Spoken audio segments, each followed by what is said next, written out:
आज हम लोग बात करेंगे जीवधारियों के वर्गीकरण के बारे में। कल हम लोगों ने इसके आगे पढ़ा था कि जीव विज्ञान किसे कहते हैं, वनस्पति विज्ञान किसे कहते हैं, इसके सर्वप्रथम प्रयोग करने वाले कौन थे। आज चलिए आगे चलते हैं इसी की कड़ी में जीवधारियों का वर्गीकरण। जीवधारियों का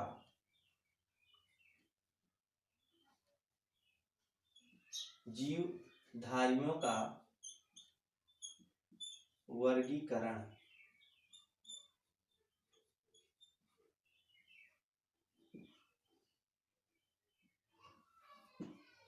क्लासिफिकेशन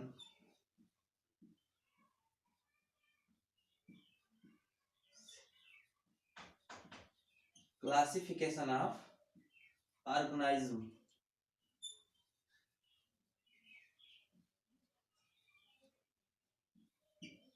क्लासिफिकेशन ऑफ ऑर्गेनिज्म। अगर बात किया जाए कि जीवधारियों को बांटने की जरूरत क्यों पड़ी, तो जीवधारियों को भैया बांटने की जरूरत इसलिए पड़ी क्योंकि इसमें समानता और असमानता के आधार पर इसको दो ग्रुप में बांटा गया, जिसलिए अध्ययन की सुविधा आसान हो जाए, अध्ययन की सुविधा मिले। सबसे पहले अरस्तु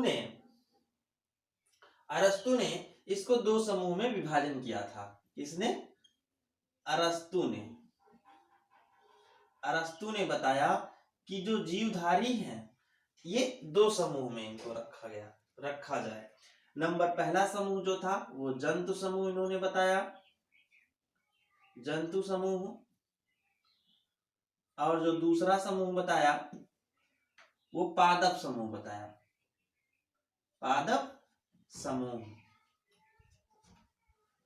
अब जंतु समूह में उन सभी जंतुओं को रखा जाएगा जो एक स्थान से दूसरे स्थान पर मूव कर सकते हैं, और इसमें उन सभी जीवों को रखा गया जो कि अपने आप भोजन बना सकते हैं, यानी कि प्रकाश संश्लेषी होते हैं और पेड़ पौधों से संबंधित है। आगे की बात किया जाए तो जो समानता और असमानता के आधार पर इसका वर्गीकरण हुआ, समानता और असमानता,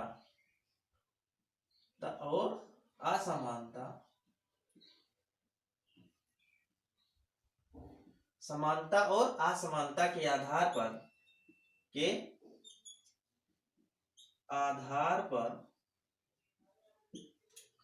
वर्गीकरण।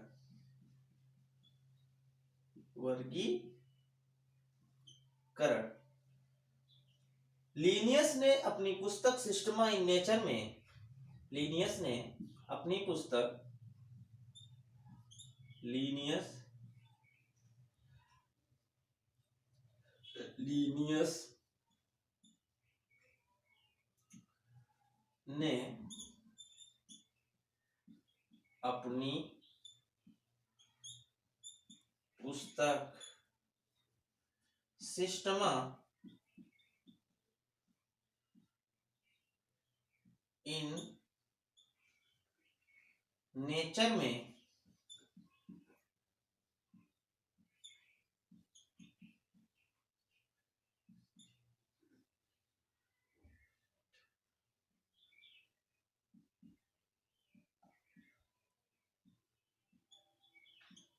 सिस्टमा इन नेचर में जीव जगत को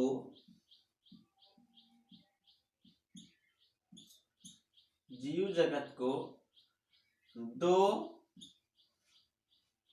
वर्गों में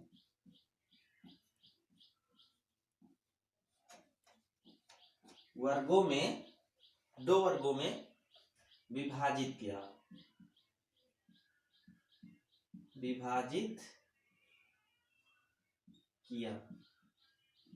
किसने किया? लीनियस ने किया।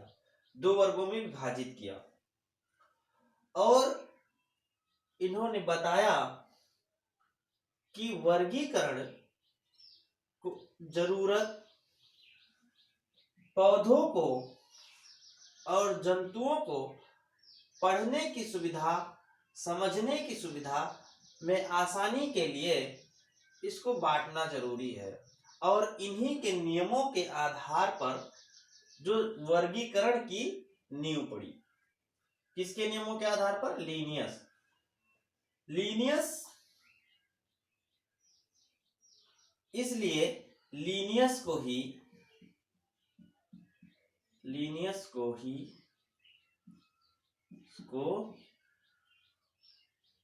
वर्गीकरण का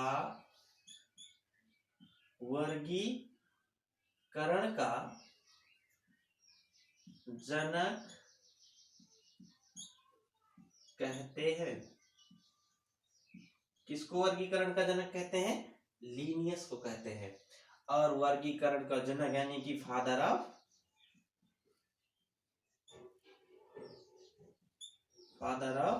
टैक्सोनॉमी,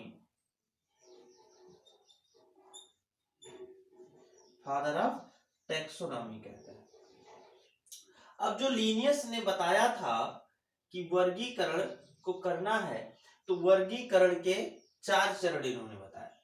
वर्गीकरण के 4 चरण। वर्गीकरण के कितने चरण दिए? 4 चरण। वर्गीकरण के 4 चरण होते हैं। नंबर 1, सबसे पहले पहचान। भाई जंतुओं की पहचान भी जरूरी है, पहचान करिए उनकी, आइडेंटिफिकेशन।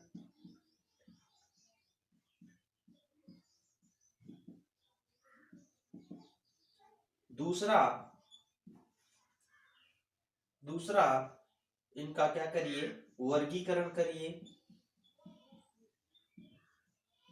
किंगडम फाइलम वाली बात, जो किंगडम फाइलम क्लास ऑर्डर वर्गीकरण।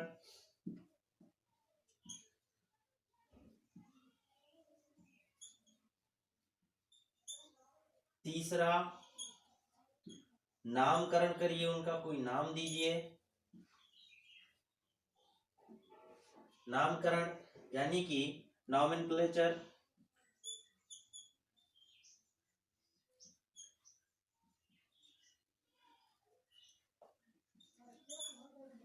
चौथा वर्ग की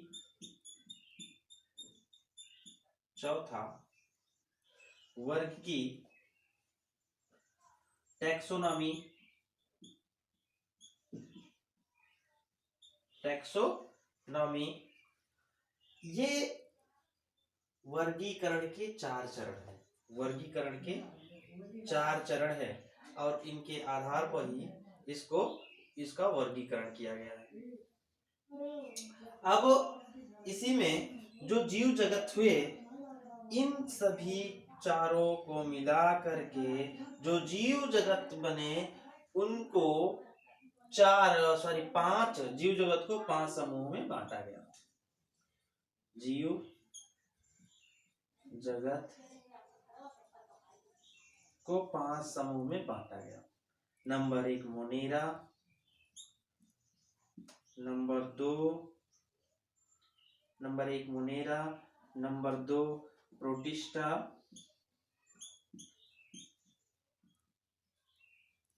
नंबर 3 पादप, नंबर 4 कवक, नंबर 5 जंतु। यही हो गया। अब बात कर लिया जाए थोड़ा कि इस ग्रुप के अंतर्गत पढ़ते किसको है। तो मोनेरा के अंतर्गत भैया सभी प्रकार के जो जीवाणु हैं, क्या है? बैक्टीरिया है। चाहे वो आर्की बैक्टीरिया हो, चाहे वो साइनोबैक्टीरिया हो, चाहे वो कोई भी बैक्टीरिया हो, तो हम किसके अंतर्गत पढ़ेंगे? मोनेरा के अंतर्गत पढ़ेंगे। प्रोटिस्टा के अंतर्गत एक कोशिकीय जीव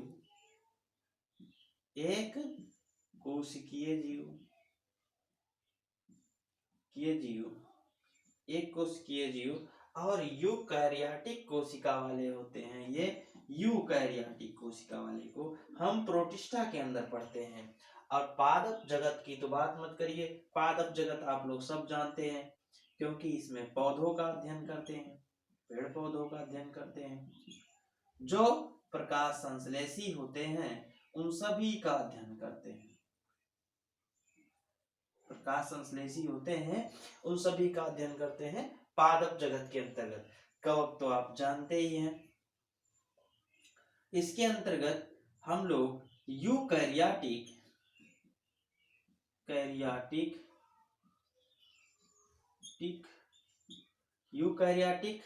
और ये परजीवी होते हैं, परजीवी, मृतजीवी, ठीक, इन सबको करते हैं।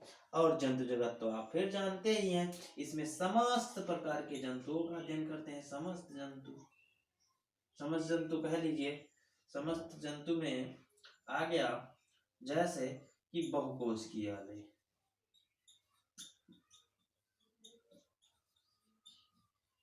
बहुकोशिकीय जंतु जितने भी होते हैं वो हम जंतु जगत के अंदर बात करते हैं। एक बार फिर से समझ लेते हैं कि जीवधारियों का वर्गीकरण की आवश्यकता क्यों पड़ी। क्योंकि समस्त जीवों में समानता और असमानता को समझने के लिए हमको आवश्यकता पड़ी वर्गीकरण की। वर्गीकरण को सबसे पहले अरस्तु ने बताया था कि इनको दो समूह में बांटिए, एक जंतु समूह और पादप समूह, लेकिन इन्होंने केवल बताया था। आगे लीनियस ने इसको आगे बढ़ाया। लीनियस ने अपनी पुस्तक में इसको लिखा। इनकी पुस्तक थी सिस्टमा इन नेचर। ये बार बार क्वेश्चन पूछा जाता है कि लीनियस की पुस्तक का क्या नाम है, तो लीनियस की पुस्तक का सिस्टमा इन नेचर नाम है। ये क्या कि ये दो जगत में बांटे, ये भी एक जो है जंतु जगत और एक पादप जगत में। लीनियस को ही वर्गीकरण का पिता कहा जाता है। लीनियस को ही वर्गीकरण का पिता कहा जाता है। वर्गीकरण के 4 चरण होते हैं। कितने चरण होते हैं? 4 चरण होते हैं। पहला चरण होता है वर्गीकरण के 4 चरण। पहला चरण पहचान मतलब आइडेंटिफिकेशन, दूसरा वर्गीकरण मतलब क्लासिफिकेशन, तीसरा नामकरण मतलब नॉमेनक्लेचर, और चौथा वर्ग की यानी कि टैक्सोनॉमी। जीव जगत को 5 जगत में विभाजित किया गया है। पहला मोनेरा, दूसरा प्रोटिस्टा। मोनेरा के अंतर्गत क्या पढ़ते हैं? तो सभी जीवाणुओं को पढ़ते हैं। प्रोटिस्टा के अंतर्गत क्या पढ़ते हैं? तो एक कोशिकीय जीवों को पढ़ते हैं, यूकैरियोटिक होते हैं। पादप के अंतर्गत क्या पढ़ते हैं? तो पौधों को पढ़ते हैं, यानी कि जो भी प्रकाश संश्लेषी हो, मांस हो, फर्न या जो भी है इसमें। इसके अंतर्गत कवक के अंतर्गत क्या पढ़ते हैं? तो कैरियोटिक यूकैरियोटिक परजीवी पढ़ते हैं। और जंतु के अंतर्गत क्या पढ़ते हैं? तो जितने भी बहुकोशिकीय जीव हैं समस्त को जंतु के अंतर्गत पढ़ते हैं। तो मिलते हैं फिर अगली वीडियो में, तब तक के लिए बहुत बहुत धन्यवाद।